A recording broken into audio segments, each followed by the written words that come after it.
tentar, no tempo que me foi destinado, a provocar a todos no sentido de a gente analisar o Brasil que temos e o Brasil que queremos, né?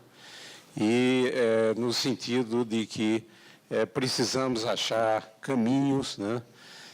Projetos, etc., para um Brasil melhor. A minha exposição, metade dela vai ser feita através de imagens, né? Dizem que uma imagem é mais importante que 1000 palavras, para a gente situar a nossa situação, o que nós almejamos, e depois vou falar um pouquinho sobre o movimento 2022, o Brasil que queremos. Vou passar uma série de imagens, são imagens que não foram construídas, existe tudo isso no Google, né? E são imagens do Brasil que temos hoje, que é o Brasil que não queremos, né?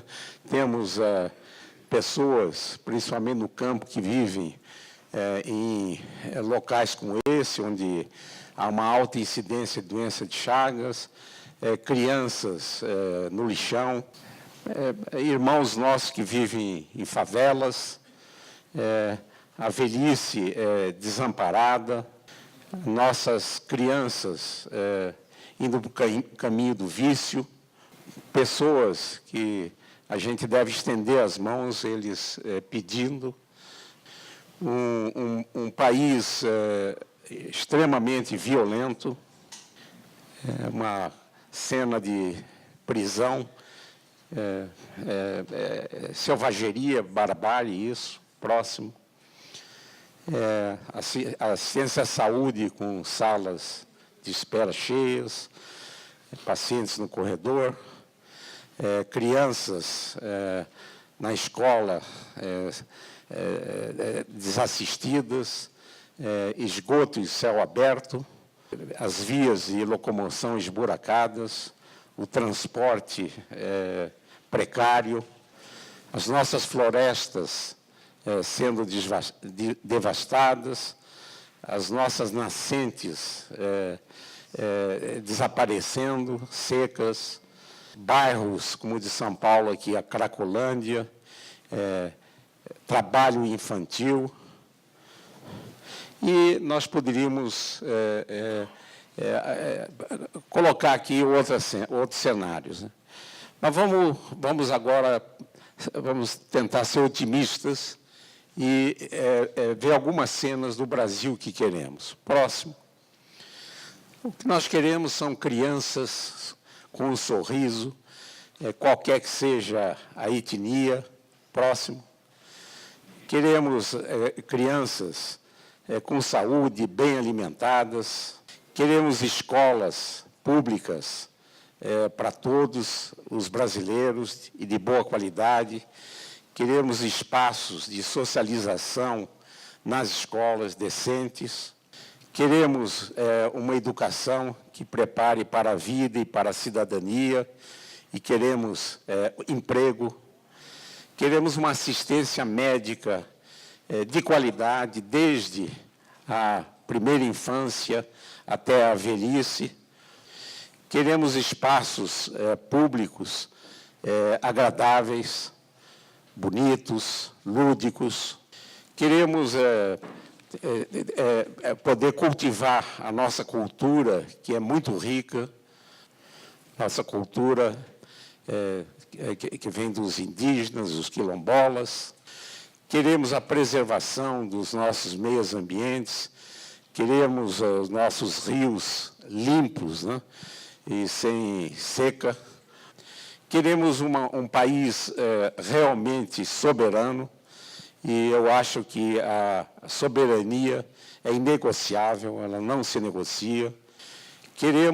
Lembramos aqui algumas frases do Papa Francisco: nenhuma família sem casa, nenhum camponês sem terra, nenhum trabalhador sem direitos. E lembro aqui uma frase, um pensamento do Betinho, Herbert de Souza, que o Brasil tem fome de ética e passa fome em consequência da falta de ética na política. E eu acho que nós devemos dar, todos nós, as mãos para conquistarmos esse Brasil que queremos. E lembrar essa menina, o cartaz que ela carrega: eu não quero o presente, eu quero o futuro. E é um compromisso que a gente tem de dar um futuro para as nossas crianças e para os nossos descendentes. Eu vou falar um pouquinho sobre o movimento 2022, o Brasil que queremos. E aí nós temos um histórico desse movimento. Em 2011, a Universidade de Brasília completou 50 anos e foi instituída uma comissão chamada UNB 50 anos para administrar a celebração desse cinquentenário da universidade. E nessa comissão, que tinha membros da universidade e de fora da universidade, tinha um grupo de professores com mais de 70 anos. Né? Éramos em 6. Né? Nós recebemos um apelido de Tigres de Bengala, porque vários do nosso grupo usavam a bengala como eu uso. Dos Tigres de Bengala é o professor Aldo Paviani, e a pessoa, quando tem mais de 70 anos, ela fala à vontade, e fala o que quer, ela não tem nada a perder. E nós falávamos muito, conduzíamos praticamente todas as reuniões que eram semanais dessa comissão UNB Futuro. E nós, nessa comissão, revisitamos a universidade, os 50 anos passados, vendo o que tinha acontecido de bom na universidade, o que tinha acontecido de ruim, quais as omissões. Chegamos, quando a comissão, perto de 2012, que foi formada pelo professor Zé Geraldo de Souza Júnior, que então era reitor, nós fizemos uma proposição de essa comissão, na data que terminasse, ela seria iniciada uma comissão que pensaria os próximos 50 anos da universidade. E assim foi feito. Em 2012, com a extinção da Comissão UNB 50 anos, nós começamos a Comissão UNB Futuro para discutir os caminhos da universidade e a educação como um todo. Paralelamente, na União Planetária, em 2013, começou a se fazer eventos para se discutir as virtudes. Esse movimento foi chamado de Pedagogia das Virtudes, que tem a parceria de cerca de 50 instituições e que promovia seminários no sentido de discutir como é que a gente promove e consolida as virtudes, ética, solidariedade, desprendimento, etc., etc., na sociedade brasileira.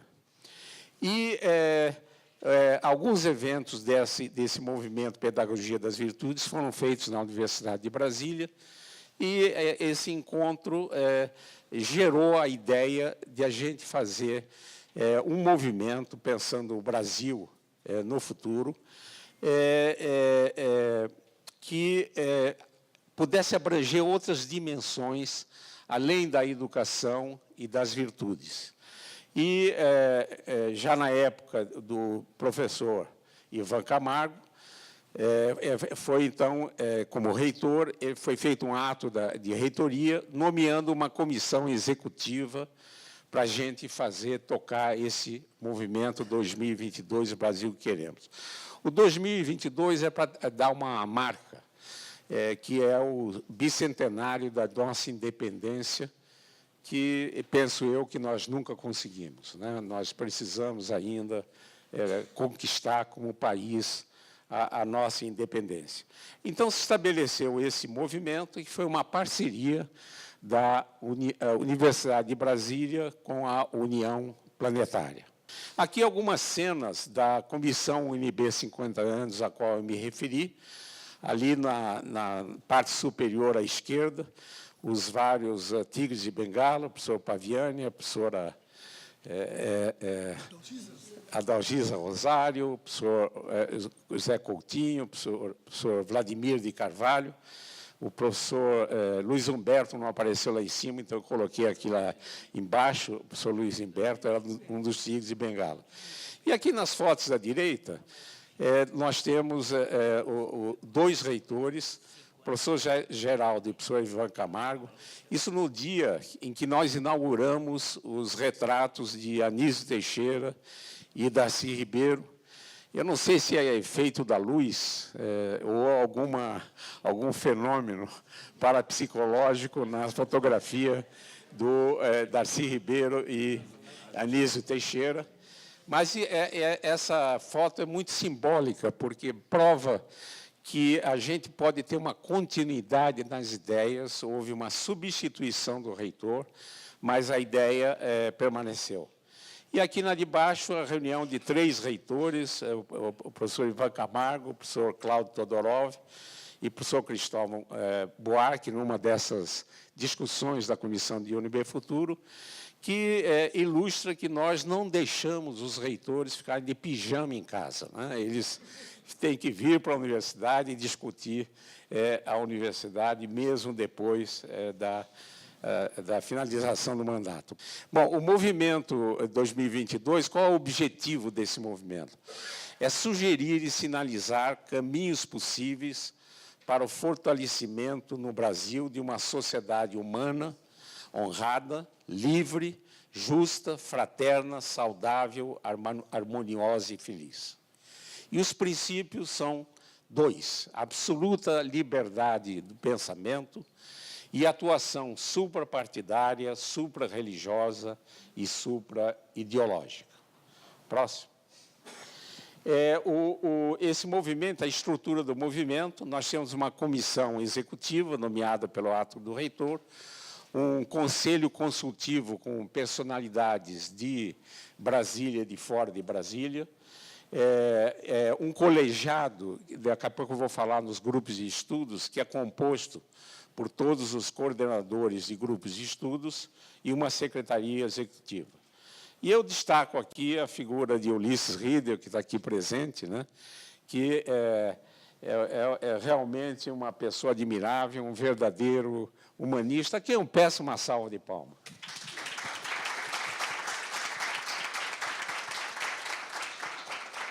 Bom, nós constituímos até o momento 10 grupos de estudos, em várias dimensões. Não se esgota aí os grupos de estudos, estamos pensando em fazer outros, como um grupo de estudos de cultura, um de primeira infância, enfim. Mas nós temos atualmente 10 grupos de estudos, onde a gente discute o futuro do Brasil, o Brasil que nós queremos, nas dimensões da educação, da ciência e tecnologia, da construção geográfica de espaço, da ética, dos meios de comunicação, da política, das relações internacionais, da saúde, um grupo socioeconômico e um grupo de ecologia e sustentabilidade. Não está em ordem alfabética, não há hierarquia, todos esses termos são extremamente importantes.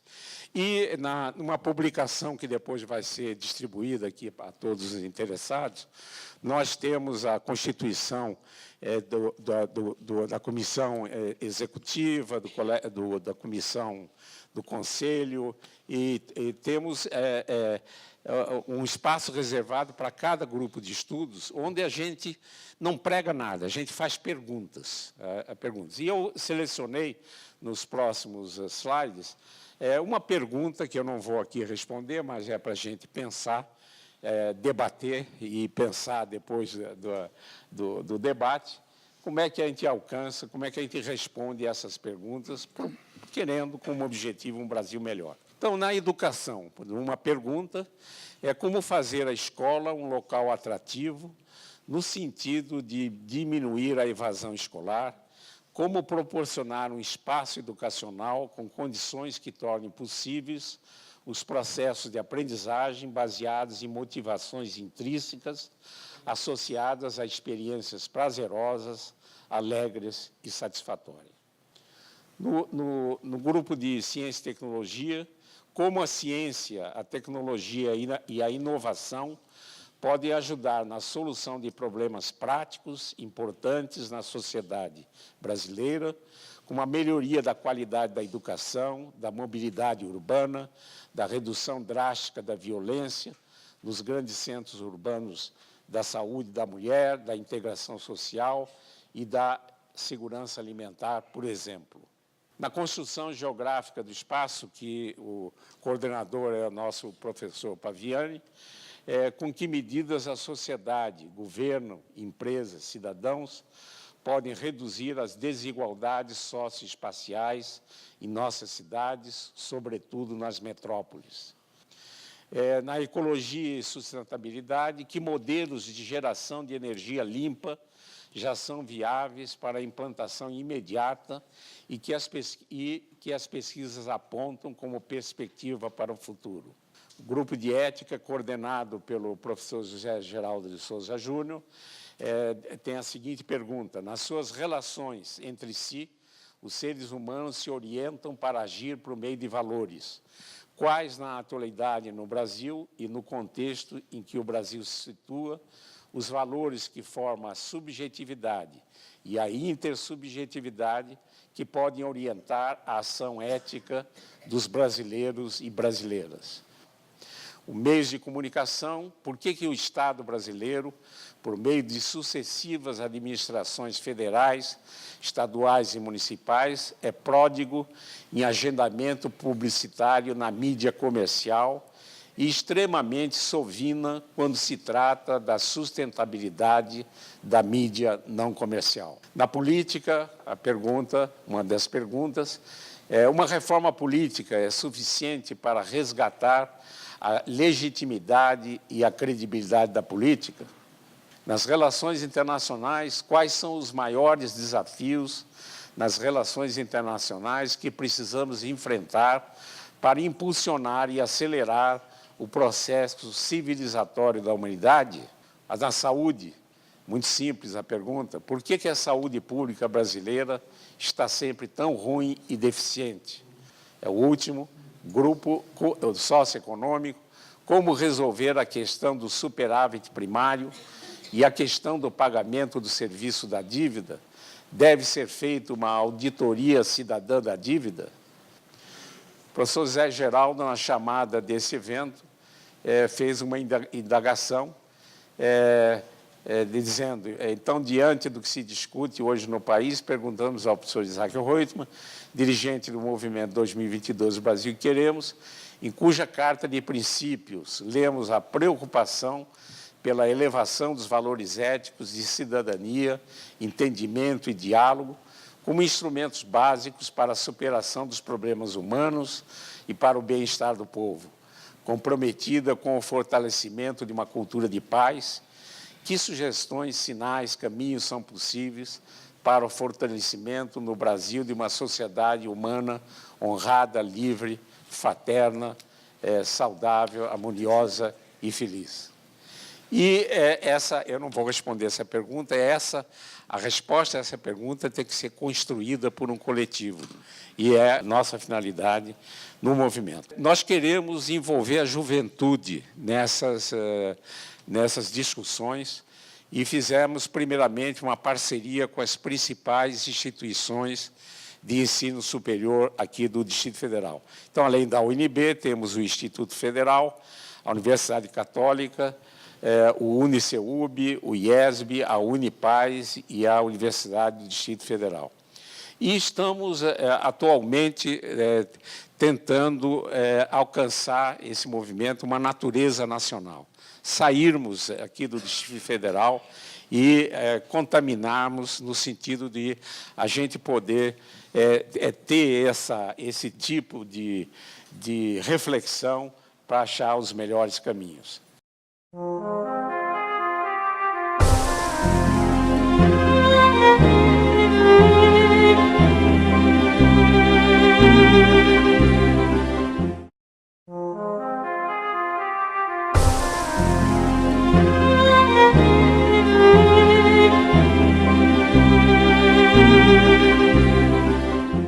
Então, nós fizemos já parcerias com a Embrapa, com a Fundação Oswaldo Cruz, com a OAB do Distrito Federal, com o movimento Todos pela Educação, que é sediado em São Paulo. Na semana passada, nós temos agora a parceria da Andifes, que é a Associação Nacional de Dirigentes das Instituições Federais de Ensino Superior. É uma entidade que reúne 63 universidades federais em todos os estados brasileiros, e, a partir da semana passada, eles são parceiros do nosso movimento.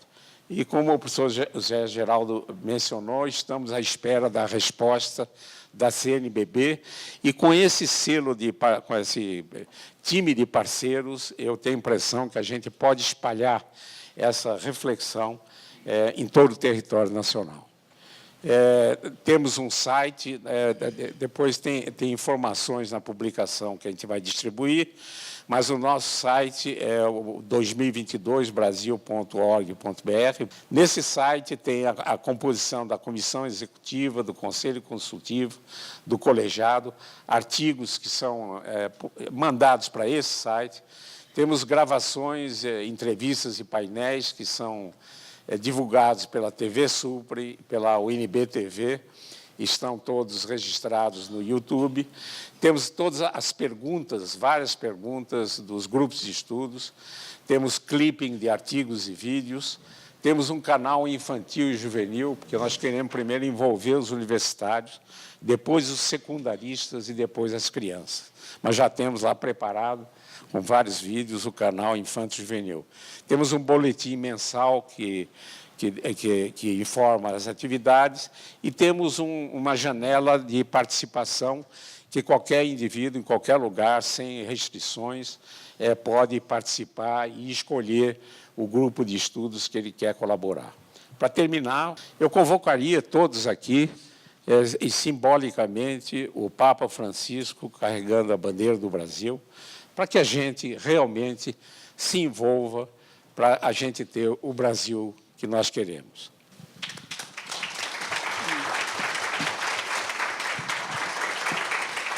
Então, agradeço ao professor Isaac. Constato que a síntese de questões que ele arrolou é um diálogo não só com a nota da CNBB, como também com os documentos que no magistério da Igreja têm sido editados, porque todas essas questões estão tanto na Evangelii Gaudium, quanto na Misericordiae Vultus, quanto na Laudato Si. E em todas as suas dimensões, elas, vamos dizer, propõem esse diálogo, e, felizmente, percebemos com articulações que já estão muito motivadas e organizadas para assumir esse compromisso, que é a responsabilidade ética que devemos ter com o nosso país e com o nosso povo, né? Então, eu penso que as perguntas são importantes para que, a partir delas, possamos depois constituir o nosso diálogo. Então, professor Aldo, a palavra é sua. Obrigado, José Geraldo. Eu quero saudar aqui o meu caro professor Isaac, que fez uma bela palestra instigante, não é? E o meu ex-colega do Departamento de Geografia e História, o cardeal Damasceno, de lutas no tempo da ditadura, no subsolo do minhocão da UNB. É um prazer muito grande sempre voltar a esse auditório, porque é obrigação nossa, é um dever cívico, trazer ideias que nos passam pela cabeça enquanto acumulamos conhecimento dessa cidade que acompanhamos desde 1969, com o primeiro estudo sobre mobilidade da população de cá para lá para cá, que continua hoje cada vez dando mais preocupação.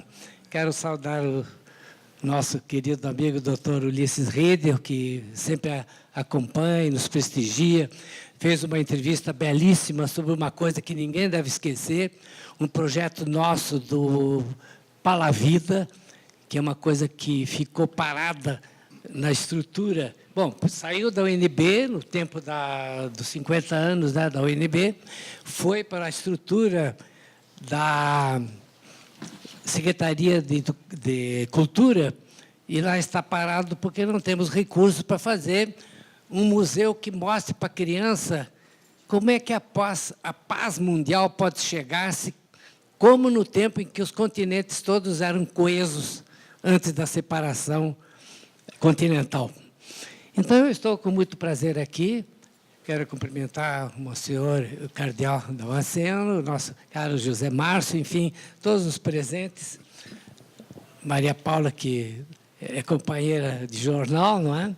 E trago para vocês algumas indagações que já começam no título, não é? Aliás, esse título me surgiu já há uns 3 anos, quando fazia palestra para estudantes que vinham de São Paulo, de Campinas, do Paraná, de Presidente Prudente, não é? Na Codeplan, do nosso querido amigo Júlio Miragaia, em que eu sempre acabava para o debate: que cidade nós queremos? Que Brasília nós queremos? Então, eu trago também, não combinei nada com o Isaac, mas eu também trago perguntas que eu não vou responder, não combinava nada, mas está aí para a gente verificar. Então, o futuro será esse futuro desejado, como também Isaac mostrou, talvez em outros termos, em termos geográficos, do que me ocorre. Seguinte, eu gosto sempre de começar as palestras lembrando um homem que nos deixou em 2001, quer dizer, não nos deixou não, porque ele tem dezenas de livros sobre a geografia brasileira, o pensamento da nova geografia, enfim, da interpretação do espaço que esse homem nos trouxe de uma maneira brilhante e que não se esquece. Então, ele foi um pensador e humanista que nos trouxe o seguinte: ó, cabem pelo menos 2 perguntas em um país onde a figura do cidadão é tão esquecida. Quantos habitantes no Brasil são cidadãos? Quantos nem sequer sabem que o são? Isso ele escreveu há exatos 30 anos, numa obra que é O Espaço do Cidadão, que eu recomendo que leiam, porque tem sabedoria inesgotável. A seguir, eu tenho um resumo, não é? Eu trago uma introdução, né? A cidade desejada, os mapas para localizar, um povoamento com a distribuição da população que temos aqui no Distrito Federal, e uma coisa preocupante, que é a distribuição do trabalho e do não trabalho, né? Uma coisa que eu também chamei de lacunas de trabalho, quando fala um outro tipo de desemprego. A qualidade de vida versus a sustentabilidade, que a gente pode questionar também, e uma incógnita do futuro, né? A cidade que desejamos. Perguntas que se impõem, né? Que Brasília o cidadão comum deseja? Como será o DF em 2030? E até mais adiante, tem gente estudando Brasília para 2100, mas eu acho que o meu braço não chega tanto, não é? Então, ficamos mais perto. Os magistrados pensam a capital, os professores debatem com seus alunos o futuro que os espera. Teremos água no período seco, está quase aí, não é? Os reservatórios, o ano passado, estavam com 100% nessa época. Hoje estão com 52%, 53%. O bioma subsistirá em 2060. O que se faz aqui é tirar até o último raiz da grama, né, para qualquer coisa que se faça. Então, não temos águas porque não temos vegetação. No Instituto Histórico e Geográfico se discute águas acima, né, que é onde estão as nascentes. A desigualdade social está se reduzindo? Que reforma nós exigimos? E depois, uma coisa que poucas pessoas pensam, que temos mudanças ou transformações no território do DF. Uma coisa é mudar, né? Como mudaram o IAPI em 1971, 82 mil pessoas constituíram a Ceilândia, né? Na chamada campanha de erradicação de invasões, como se pessoas fossem ervas daninhas para ser erradicadas. E invasão são invasores brasileiros ou são ETs? Né? Então, é uma coisa que se indaga. Bom, para começo de conversa, eu queria mostrar a Brasília que o Lúcio Costa quis. era uma Brasília fechada no plano piloto, não é? A partir de um traço que ele disse que era uma espécie de sinal da cruz, não é? Aquele mais acima ali à direita, e depois um traço simples e singelo que mostrava o plano piloto que ele queria. Aí nós temos o quê? Já aí nos anos 90, um polinucleamento urbano com cidades satélites organizadas no território, né? Longe, algumas do plano piloto, como lá bem ao sul, o Gama, não é? Ninguém sabe explicar por que o Gama está a 42 quilômetros, quando as pessoas vêm trabalhar no plano piloto, ou lá em cima, Planaltina, ou mesmo Sobradinho, não é? E vejam a irrigação que esse mapa nos traz, não é? Tem lagos também e tal, mas temos falta de água no futuro, talvez até esse ano. O racionamento que diz isso. Depois, aqui está uma coisa que se transformou e que entusiasmou o astronauta que tirou essa fotografia da Estação Espacial Internacional. Numa noite que passou aqui por cima, ele se extasiou com o plano piloto, não é? Mas eu achei isso aí um monstrinho, numa entrevista que eu dei para o Correio Brasiliense, porque a cidade ficou tentacular e complicadíssima em termos de mobilidade, como depois nós vamos ver. Essa fotografia já tem 6 anos, não é? Aqui está a mancha urbana, né, numa coisa que tanto na UNB como na Codeplan nós assumimos que seja uma área metropolitana, né, que o vulgo da imprensa chama de entorno, que eu já denominei que é um termo pejorativo, em função de que você entorna uma sopa e joga lá fora. Então, quer dizer, as pessoas foram entornadas, né? Quer dizer, elas foram jogadas para fora para conseguir habitação, um terreno mais barato, aluguel menos pesado. Então, a cidade está se espraiando, ela está se... A mancha, que seria uma mancha de óleo, se espraia de uma maneira bastante vertiginosa, que está nesse artigo de hoje, quando eu falo na conurbação. Conurbação é o emendamento de cada cidade uma a outra, né? Quando, no passado, naquele primeiro mapa, você tinha um polinucleamento urbano em que as cidades estavam no território, tendo intercaladamente vegetação e, enfim, qualidade de vida que hoje está se perdendo. Aqui, um pouco também do que acontece com a população. Em 2011, éramos um pouquinho mais de 2.500.000, não é? Tendo 3 cidades com mais de 200.000 habitantes. Em 2013, dados das PEDADs da Codeplan. Em 2013, 2.700.000, com 10 cidades com mais de 100.000 habitantes. Quer dizer, e a média brasileira é 20.000 habitantes, não é? Das cidadezinhas brasileiras. Em 2015, o DF tem 2.906.574, com 11 cidades com mais de 100.000 habitantes. E agora vejam vocês as cidades que têm mais de 100.000 habitantes. O plano piloto, 210.000, que seria uma cidade que dizia o presidente do júri que devia ter entre 600 e 700.000, porque o Brasil é um país continental, e acabou nem chegando a metade, 1/5 disso, não é? Ou menos ainda. Taguatinga, 207.000, Samambaia, 258.000, Planaltina, 190, Rincantazema, 146, Águas Claras, 138, aquele paliteiro que surgiu do nada, não é? Nada contra, mas aquilo é muito estranho, não é? O Gama, com 134.000, Guará, 133.000, Santa Maria, 125, Sobradinho, 100.000. Tem mais do que Sobradinho original, não é? Bom, então, em 2015... nós temos já 7 regiões administrativas com mais de 50.000. Então, é preocupante. Aqui, quando eu vou falar em população, eu não posso deixar de falar em a distribuição do emprego e do desemprego, que a Secretaria do Trabalho e mais não sei quantas outras coisas, mais o DIESE e a Codeplan, estudam o mercado de trabalho do Distrito Federal. Eu tenho dados recentes, a última PED, que é a Pesquisa de Emprego e Desemprego, de março. Então, vejam aí, nós temos uma população em idade ativa de 2.400.000, bastante gente em idade de trabalhar. Só que a população economicamente ativa é 1.625.000, os ocupados 1.289.000 e os desempregados, uma soma que seria a soma de duas cidades, por exemplo, de Recanto das Emas mais Planaltina. Quer dizer, 336 mil pessoas, duas cidades inteiras totalmente desempregadas, inclusive as crianças. Bom, e aí temos inativos 808 mil. O que significa isso para uma cidade que tem, atualmente, cerca de 18,2% de desempregados? Né? Uma coisa séria, porque em março de 2007, a taxa de participação era 66,8% e a taxa de desemprego 20,7%.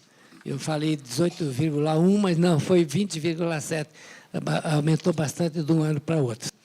Aqui está as taxas das metrópoles, quer dizer, vocês veem em marrom mais escuro o período do mês anterior, né, de fevereiro de 16, e depois eu só consegui de março de 16. Então, no ano passado, né, nessa época, o Distrito Federal tinha 18,1 e no mês anterior 17, subiu 0,9%.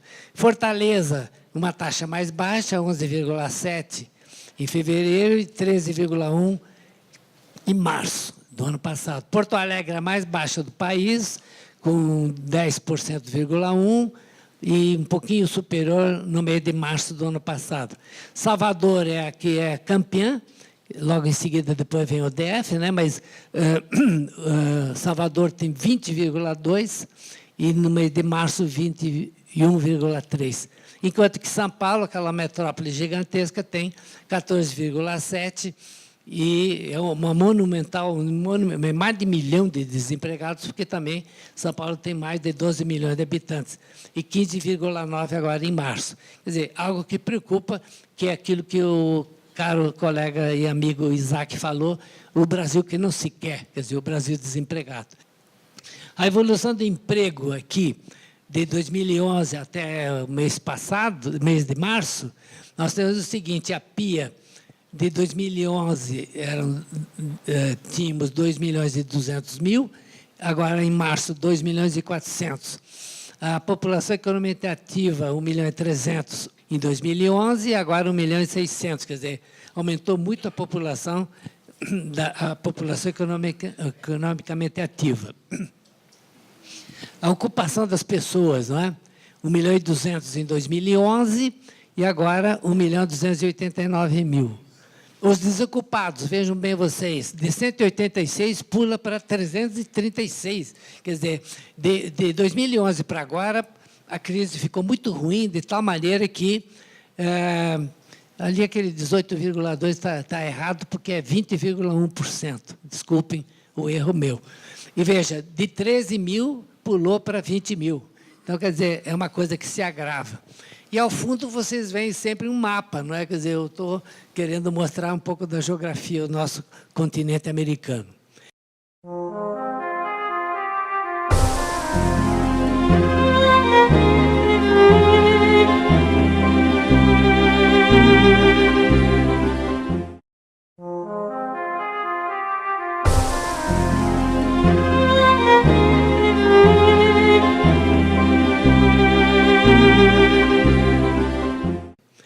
Bom, com a ajuda de Alexandre Brandão, colega da Codeplan, eu trago indicadores de qualidade ambiental. Nem tudo é ruim, porque, ao menos,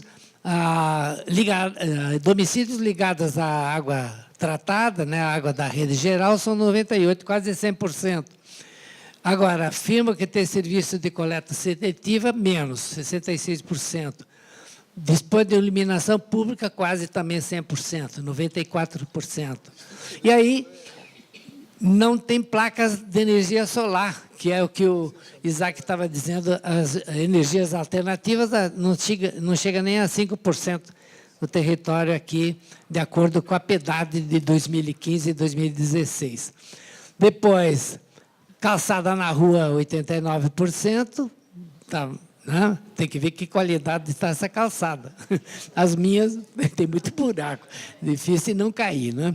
Depois, afirma ter rede de drenagem 80%, 42% dispõe de ruas arborizadas, mais do plano piloto, sem dúvida nenhuma, e menos Ceilândia, pôr do sol, sol nascente, etc., que no mapa aparece bem cinza, significa que não tem planta nenhuma. Depois, jardins por perto, 36%, é muito pouco. 38% vão ao trabalho utilizando o ônibus, também é muito pouco, por isso, então, a congestão.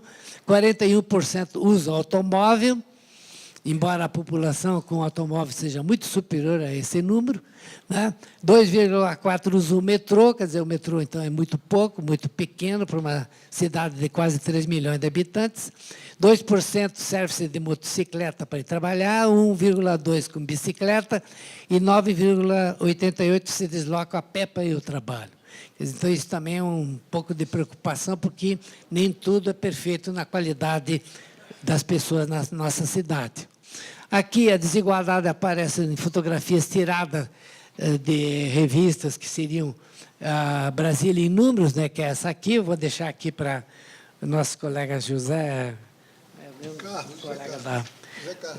Carlos. Vou deixar um número do ano passado, né, que é uma revista toda ela sobre desigualdade, e outra também do ano passado sobre planejamento territorial.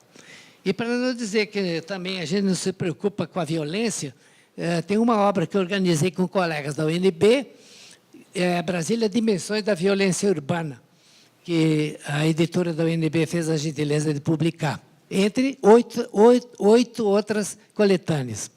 Então, você vê o plano piloto arrumadinho, arborizado, e aí embaixo a estrutural, né, com barracos, sem condições de drenagem, etc., sem calçamento, enfim, sem árvore nenhuma. Também isso é grave estrutural, porque não tem onde plantar as árvores, porque as ruas são muito estreitas. Seguinte. Aqui está a revista que eu anunciei, não é? Ela toda traz um problema de qualidade versus sustentabilidade, né? Eu até questiono um pouco essa questão de sustentabilidade, porque nós não vamos querer sustentar isso que está aí. No mínimo, nós temos 4 ou 5 cidades em Brasília, toda ela escalonada hierarquicamente a partir do plano piloto para a periferia, e ainda a periferia metropolitana em Goiás, né, que faz parte desse conjunto de quase 4 milhões de habitantes que temos aqui. Não é? Então, aí está 2 crianças, ali mais no meio da fotografia, água estagnada, né, eles caminhando, né, no sol, um se protegendo e outro não, mas eu olhei de perto e vejo que eles, ao menos, têm chinelinhos, né, o que reduz né, as infecções. E aqui, então, a incógnita do futuro que eu pus no resumo, né? Que cidade nós desejamos, não é?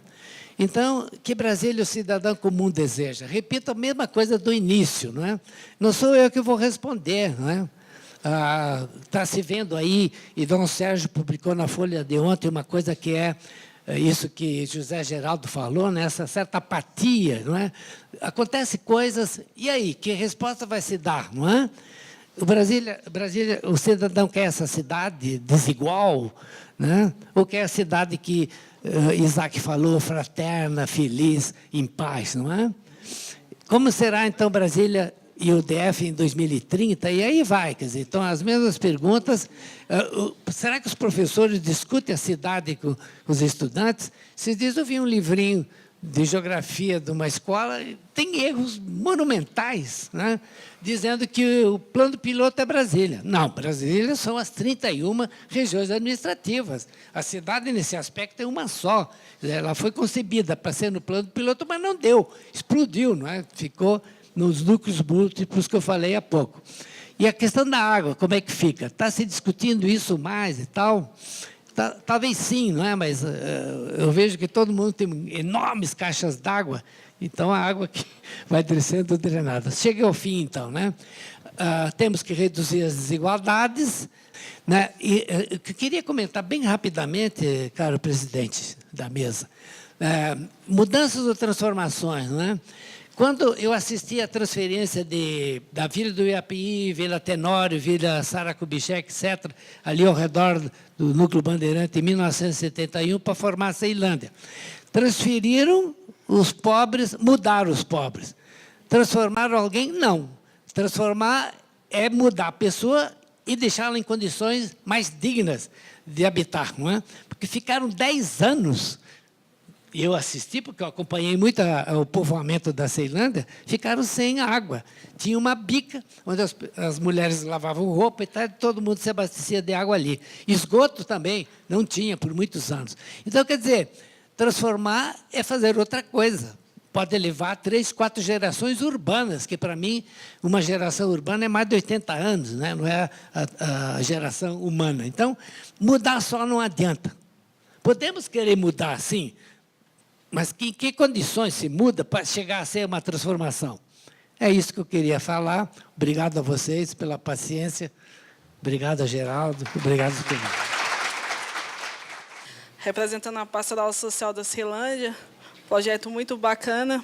Eu queria fazer pergunta para, acho que é o José Geraldo e o professor Isaac. Eu queria saber um pouco do projeto 2020, que eu vi grandes parcerias para as faculdades, né? Porque é o que esperamos para o futuro de Brasília. E eu gostaria de saber se tem como começar essa reforma, se tem como começar esses projetos, se tem como encaixar, começando da Ceilândia para cá. Como o amigo falou, a Vila da IAPI, Vila do Urubu, a irradiação da Ceilândia. Hoje, pode-se saber que nós somos a maior população. Acho que movimenta Setoró, PSul, PNorte, nossa maior América Latina, favela do Sol Nascente. E nós precisamos de muita coisa, começando da educação. Então, o que eu espero para o futuro do Distrito Federal e olhando para a Ceilândia é uma educação de base. E gostaria de saber se o 2020 chega começando pela Ceilândia e se o Distrito Federal começa por uma melhor reforma, começando pela Ceilândia. Muito obrigado pela palavra.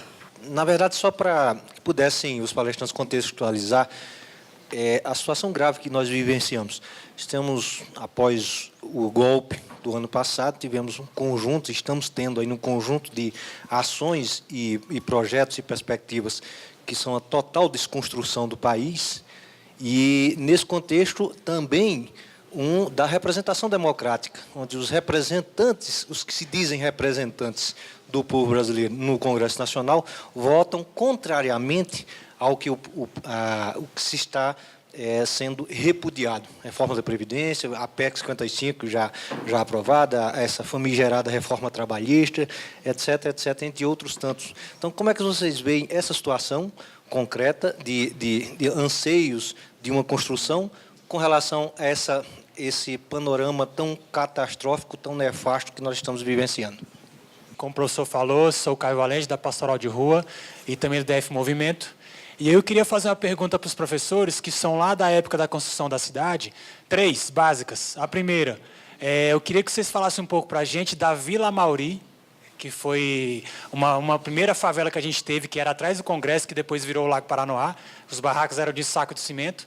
Segundo, a gente ouve falar, a gente que é mais novo, que quando teve essa redicação para a Ceilândia, que tinha que ter passaporte para vir para o plano, que tinha até tráfico de passaporte. Isso, inclusive, tem alguns filmes aí que mostram. E o terceiro é essa relação Distrito Federal-Brasília como território único, que eu falo, eu sou da Ceilândia, eu sou do Guará, e a gente pensa, a gente discute no nosso coletivo que o território é único. Só que, por exemplo, a gente entra no DF, Brasília, bem-vindo a Brasília. Aí a gente chega um pouco para frente, plano piloto, aí mais para frente, Brasília de novo. Aí fica. Então, assim, como é que vocês veem essa relação do território? Porque para alguns segrega, para outros inclui. O que eu tenho de investimento, por exemplo, no plano de várias salas de cinema, em outro espaço eu não tenho nenhuma. Então, qual é essa relação que vocês veem? Por exemplo, a cultura, a arquitetura, que é muito mal compreendida. Só essas 3, obrigado. E para não perder a oportunidade, né, eu queria perguntar aos nossos expositores, né, como eles veem, né, a alternativa, já que essa Brasil 22 trata desafios pela frente, como a gente pode, né, superar essa extrema desigualdade que a gente vive em nosso território. Obrigado.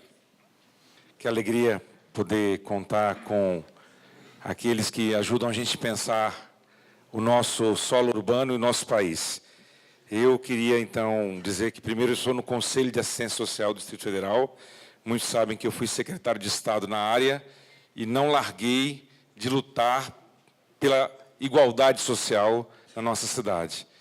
E, enquanto secretário, Júlio, inclusive, participava, nós pensamos um bocado dentro das políticas públicas em Brasília 2060, coordenados por uma consultoria internacional, que foi muito criticada à época, mas, ao mesmo tempo, eu venho da tradição dos movimentos sociais e populares, das pastorais sociais da CNBB, e nós, junto com o MST e outros movimentos, construímos vários documentos do Brasil que queremos. E aí eu quero perguntar se já foi escutado esse projeto que se construiu ao longo de, pelo menos, 2 assembleias populares que se realizaram aqui em Brasília, e eu sinto a necessidade da gente colocar em questão um dos temas que talvez não tenha sido muito explicitado aqui, mas que o Papa Francisco coloca como fundamental na Laudato Si, e logo depois que aconteceu oficialmente o impeachment da presidente Dilma, o golpe se processou formalmente, eu fui naquele final de semana assessorar um seminário lá no Maranhão. E lá eles já tinham vivido o golpe há muito tempo, legitimado pelo Poder Judiciário e tudo mais. E a pergunta que eles faziam é isso: essa ideia de desenvolvimento ocidental é para quem? Porque quando fala em desenvolvimento, significa a morte dos povos tradicionais. E quando nós fizemos uma mesa lá, tinha lá um indígena que todo mundo pensava que tinha 15 a 20 anos. Tinha 52 anos. Uma senhora quilombola de mais de 90 anos. Então, quem é que tem qualidade de vida?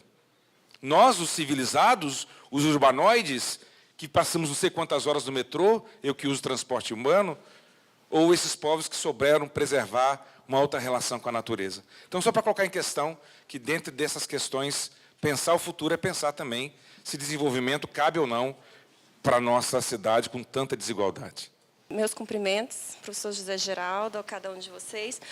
Bom, eu queria colocar algumas provocações no sentido de não apenas a gente pensar na Brasília que nós queremos, mas de como nós podemos efetivá-la. Porque, por exemplo, o Brasília, Distrito Federal, hoje ele passa pelas mudanças legislativas que vão impactar daqui a 10 anos, que é o ZE, que é a LUOS, que é a mudança do PEDOT, que vai vir ano que vem, e tudo isso daí não tem nada incluso nisso. Por exemplo, a acessibilidade. No novo ZE não tem previsto nenhuma construção de ferrovia para daqui a 10 anos. A gente briga hoje, eu que trabalho com o movimento de habitação urbana, para tentar conseguir implementar o primeiro empreendimento de moradia urbana de baixa renda na região norte, que até hoje nunca teve. Então, assim, a minha provocação é nesse sentido, para que vocês, a gente possa não apenas imaginar Brasília de 2022, que, obviamente, o que nós idealizamos é sempre uma Brasília igualitária, com redução das desigualdades sociais, mas como efetivamente implementar, porque as políticas que hoje nós estamos modificando e que terá impacto para daqui a 10 anos, não muda nada disso. Obrigada. A nossa amiga da Ceilândia, né, entre em contato com a gente, tem o nosso e-mail, e vamos dialogar e vamos construir, estamos abertos para a Ceilândia e todas as regiões administrativas, né? O Lenildo comentou, né, a construção e a desconstrução, né, que nós temos, né? Eu acho que devemos reagir a essa desconstrução, né? Avançamos em alguns aspectos, principalmente em políticas afirmativas sociais, e estamos agora em um processo de desconstrução. É uma batalha, e eu acho que a gente não pode ficar alheio a essa desconstrução. Eu vou deixar a Vila Amauri para o professor Paviani, né? Mas eu gostaria de aprofundar um pouquinho na intervenção do Dr. Júlio Miragaia, que é presidente do Conselho Federal de Economia, né?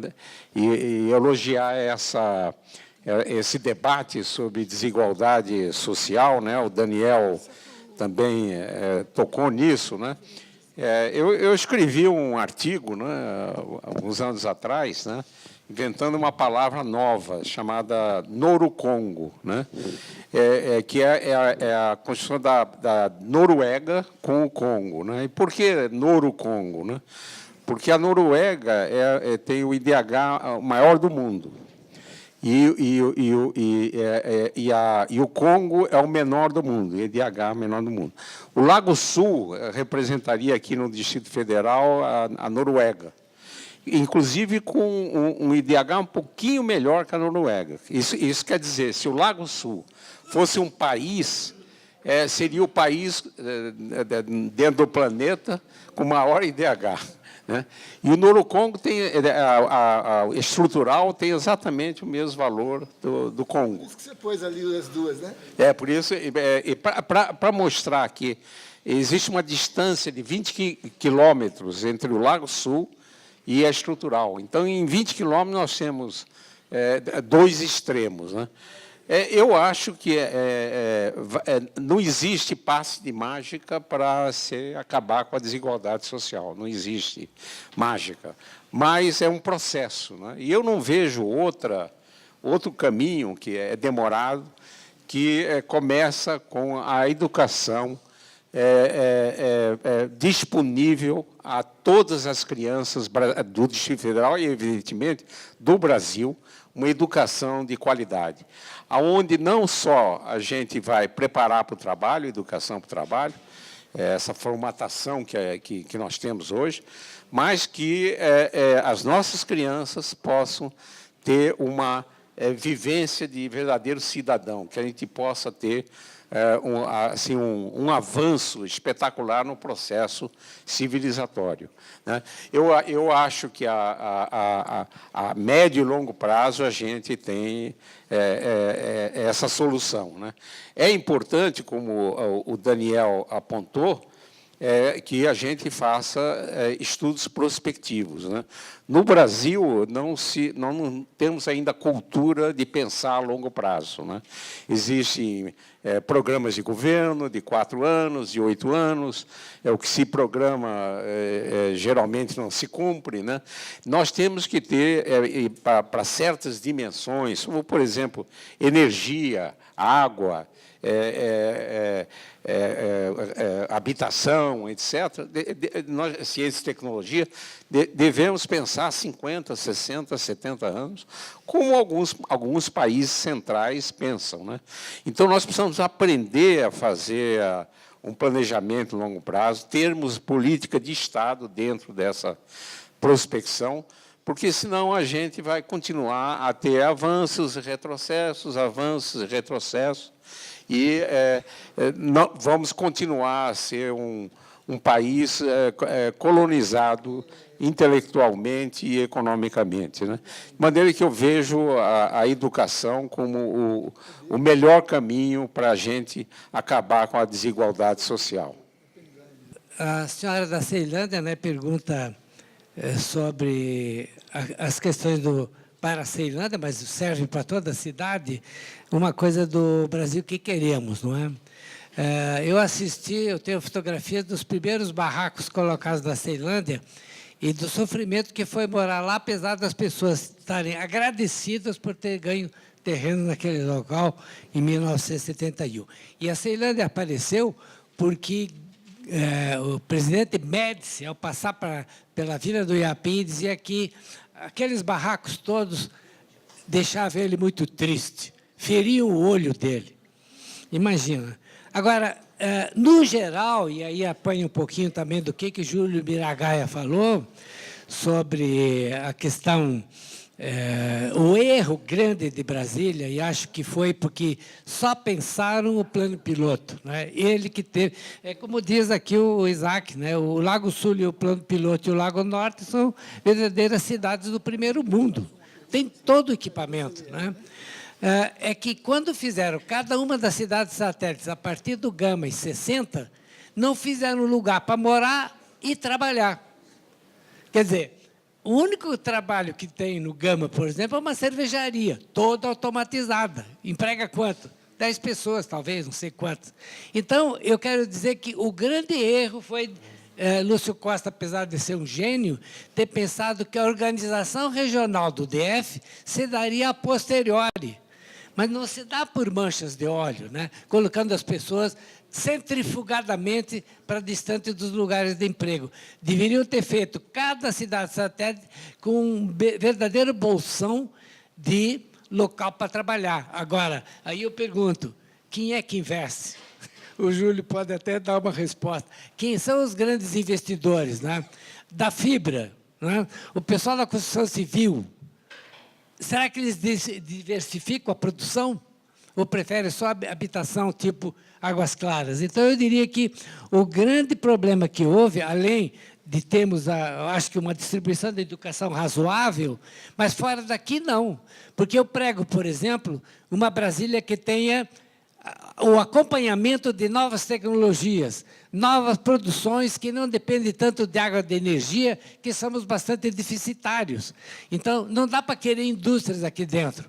E fora daqui, não sei, quer dizer, porque a mão de obra, quando completa o fundamental, e olha que eu aconselho que quem quiser olhar essas coisas, tem todos os dados na pesquisa metropolitana de análise por domicílio, que tem uma coisa parecida com as 31 pesquisa distrital por amostra do domicílio no portal da Codeplan. Lá está.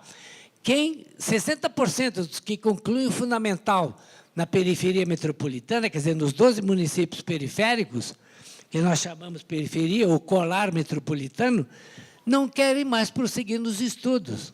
Então, como é que estudam inglês, francês, para ler um boletim de uma máquina com grande necessidade de tecnologia para ser operada? Então, é um problema sério. Eu concordo com o Isaac que um primeiro passo é a educação, galgar os patamares educacionais de todas as pessoas, mas também tem que distribuir renda.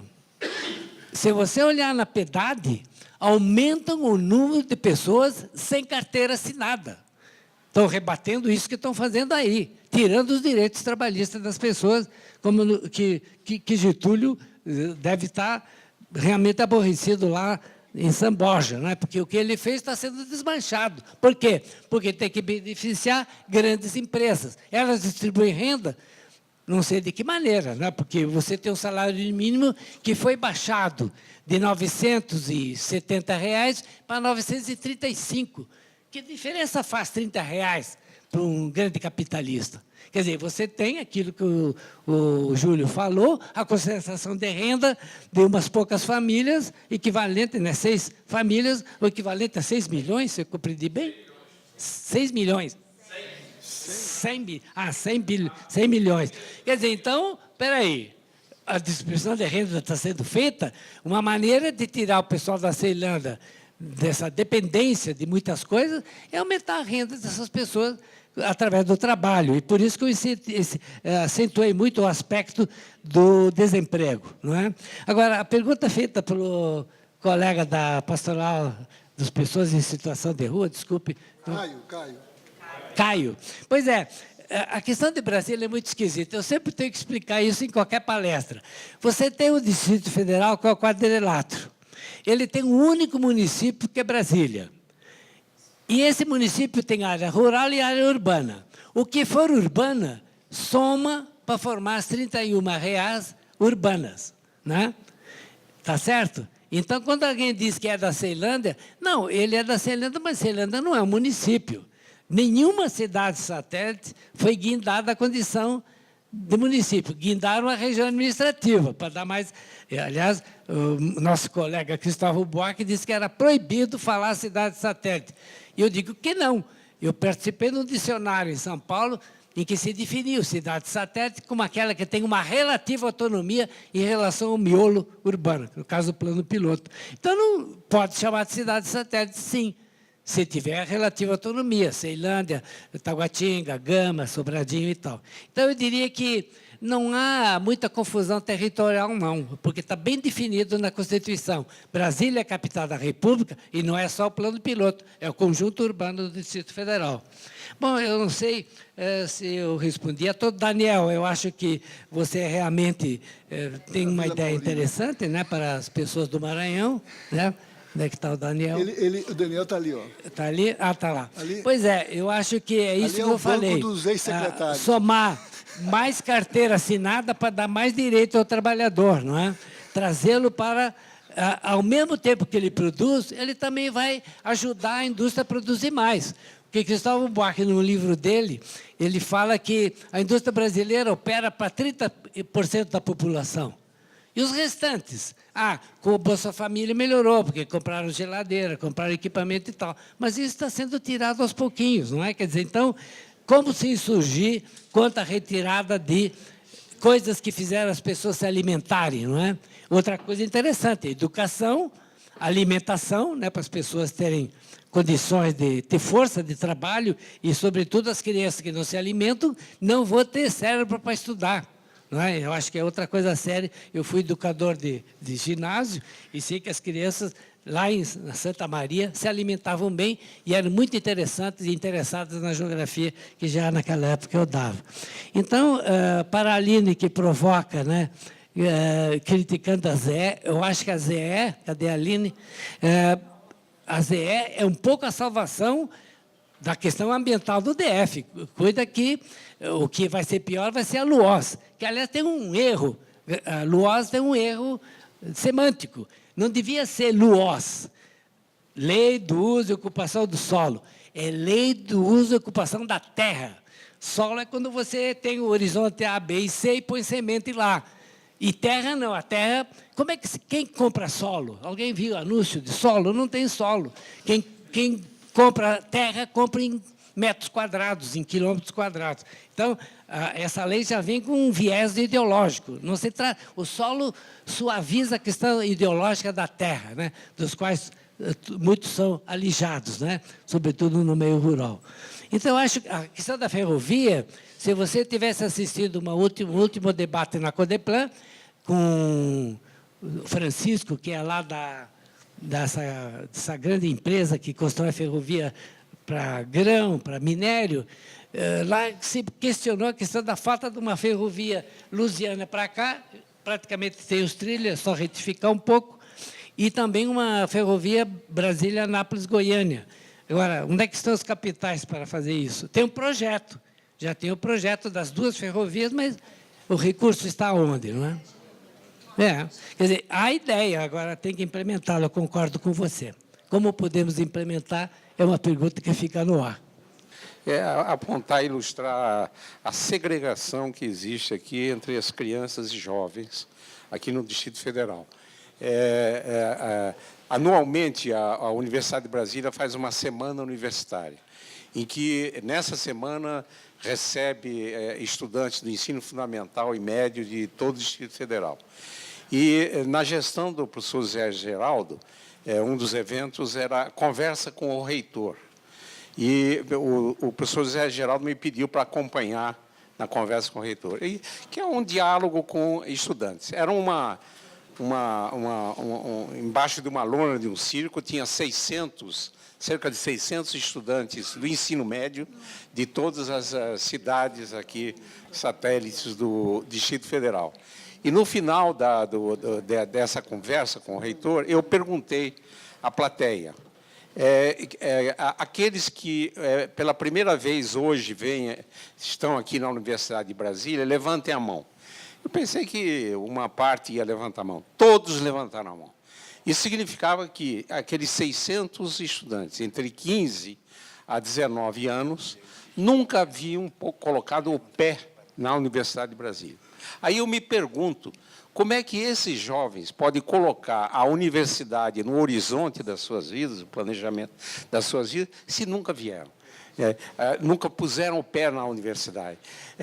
E aí eu preguei que a gente devia trazer os estudantes do ensino básico para a universidade, para eventos, e a universidade ia às escolas do ensino básico em todo o Distrito Federal. Mas isso mostra que, vivendo num pequeno quadrilátero, é uma questão fácil de trazê-los à universidade, e isso pode mudar a perspectiva, os objetivos de cada um.